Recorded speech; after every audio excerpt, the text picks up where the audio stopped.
c'est de dire qu'en fonction de sa vision des choses, en fonction de sa vérité à soi, on peut voir différemment la personne qu'on a en face de soi. Et c'est ça le propre des soins de support. L'idée est que les uns et les autres puissent se regrouper autour du malade avec leur vision propre, avec leur vérité, de façon à avoir une approche du patient dans sa prise en charge, dans sa vision globale. C'est-à-dire que l'infirmière va voir le caractère très soin, le diététicien va voir la perte de poids, le bénévole va voir comment accompagner son patient avec toutes les problématiques qu'il a, le psychologue avec son développement psychologique et le médecin, évidemment, le chirurgien avec la chirurgie, etc., va le voir également avec ses particularités.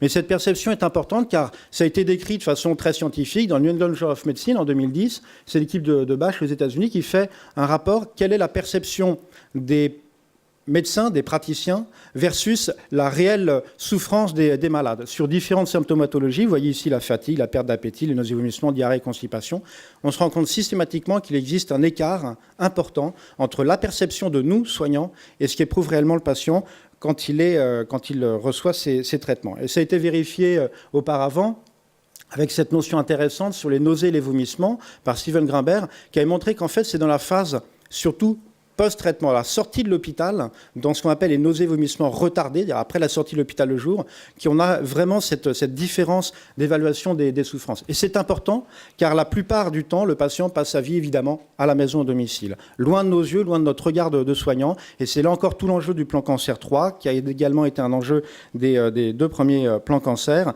Et c'est ce qui a été rappelé tout à l'heure par Eric Charles. Qu'est-ce qui se passe au domicile? Quelle est notre vision des choses? Quelle est notre prise en charge? Comment améliorer notre prise en charge en sachant qu'on n'a pas le patient sous nos yeux. Et je voudrais vous faire frissonner avec cette étude qui vient d'être présentée au Congrès européen d'oncologie médicale, qui cette fois-ci évalue la perception des praticiens, des médecins, dans le cadre d'essais randomisés, dans le cadre d'essais cliniques sur des toxicités subjectives. Le message à rapporter, c'est que les médecins sous-évaluent les toxicités subjectives des patients, y compris pour les événements indésirables graves. Donc je vous ai vraiment rapporté les diapositives en anglais du Congrès.